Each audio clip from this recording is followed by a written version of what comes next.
In today's video, we are going to explore the topic of electromagnetism, which is the fascinating phenomenon where electric currents give rise to their own magnetic fields. We will examine how this effect operates in different scenarios, including ordinary wires, coils, solenoids, and electromagnets. Let us begin by imagining a simple straight wire with an electric current flowing through it from the bottom to the top.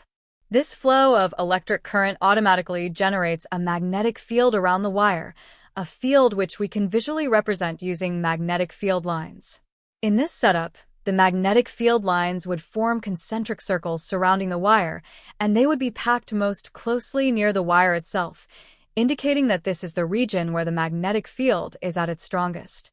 However, the specific direction of the magnetic field depends directly on the direction of the electric current flowing through the wire.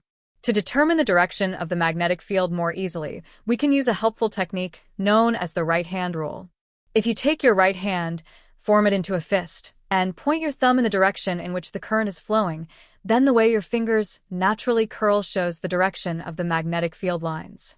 So, if the current in our wire is moving upwards, the magnetic field would be traveling in an anti-clockwise direction around the wire. We would mark this by drawing our concentric circles with arrows pointing anti-clockwise. If, however, we had a wire with the current flowing downward, then by repeating the right-hand rule, this time flipping your hand upside down, we would see that the magnetic field is now traveling in a clockwise direction, the reverse of the previous scenario. Let us now make things a bit more complex. Instead of two separate straight wires, imagine we connect them into a single flat circular coil. In this configuration, the current would flow into the coil through the bottom left side and exit through the right side. As the magnetic fields from both sides of the coil interact, the previously concentric magnetic field lines will stretch and form ellipses. When combined, these magnetic fields create a single, more focused magnetic field that travels directly through the center of the coil. If we were to look at this from above, the magnetic field through the coil would appear as a strong central direction, showing how current flowing in a loop influences the magnetic environment. Now, if we add many more loops or turns to our wire coil and place them all closely side by side in a long straight configuration, we create something known as a solenoid. The key characteristic of a solenoid is that the magnetic field inside it is both strong and uniform, making it highly useful. Outside the solenoid, the magnetic field looks quite similar to that of a traditional bar magnet, with field lines emerging from one end and re-entering at the other.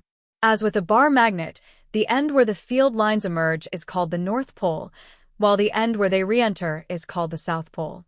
Essentially, what we have done is use electricity to generate a magnetic field strong enough to resemble a magnet, which is why we call this setup an electromagnet. One of the major advantages of an electromagnet is that it only exhibits magnetic properties as long as an electric current is flowing through the wire. The moment we switch off the electric power, the magnetic field disappears. When we turn the power back on, the field reappears.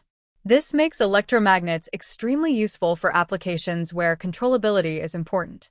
Not only can we turn them on and off at will, but we can also reverse the direction of the magnetic field simply by reversing the direction of the electric current.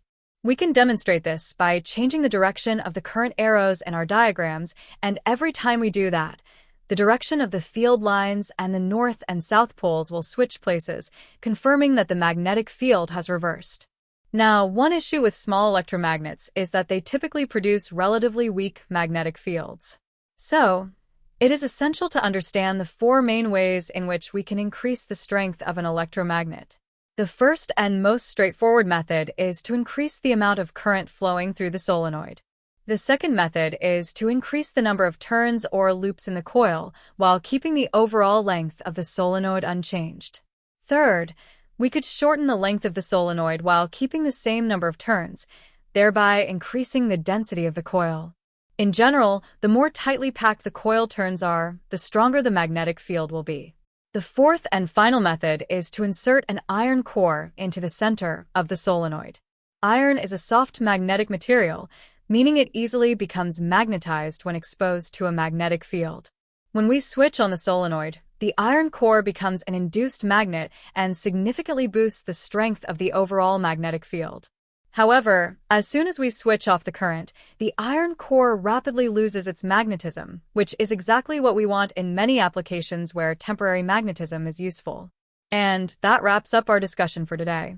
We hope you found this explanation of electromagnetism helpful and interesting. If you did, please give us a like, consider subscribing to our channel, and we will see you again in the next video with more engaging science content.